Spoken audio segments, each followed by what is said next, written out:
Neither will I tell you by what authority I am doing these things." He went on to tell the people this parable. A man planted a vineyard, rented it to some farmers, and went away for a long time. At harvest time, he sent a servant to the tenants so they would give him some of the fruit of the vineyard. But the tenants beat him and sent him away empty-handed.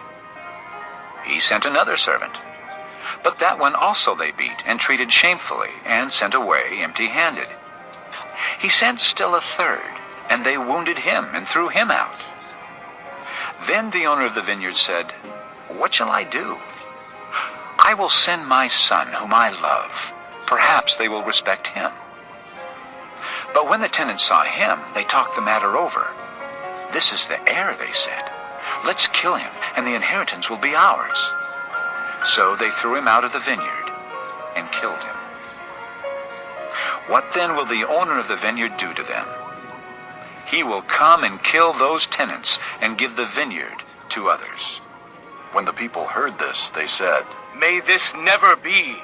Jesus looked directly at them and asked, "Then what is the meaning of that which is written, 'The stone the builders rejected has become the capstone'? Everyone who falls on that stone will be broken to pieces, but he on whom it falls will be crushed." The teachers of the law and the chief priests looked for a way to arrest him immediately, because they knew he had spoken this parable against them. But they were afraid of the people. Keeping a close watch on him, they sent spies who pretended to be honest. They hoped to catch Jesus in something he said, so that they might hand him over to the power and authority of the governor. So the spies questioned him. "Teacher, we know that you speak and teach what is right, and that you do not show partiality, but teach the way of God in accordance with the truth. Is it right for us to pay taxes to Caesar or not?" He saw through their duplicity and said to them, "Show me a denarius. Whose portrait and inscription are on it?" "Caesar's," they replied. He said to them, "Then give to Caesar what is Caesar's, and to God what is God's."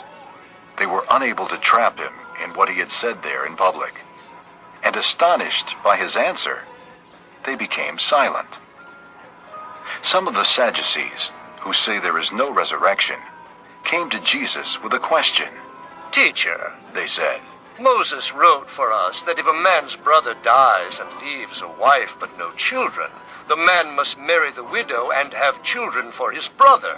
Now, there were 7 brothers. The first one married a woman and died childless. The second, and then the third, married her. And in the same way the 7 died, leaving no children.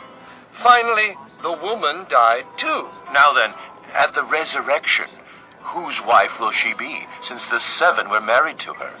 Jesus replied, "The people of this age marry and are given in marriage. But those who are considered worthy of taking part in that age and in the resurrection from the dead will neither marry nor be given in marriage. And they can no longer die, for they are like the angels. They are God's children, since they are children of the resurrection.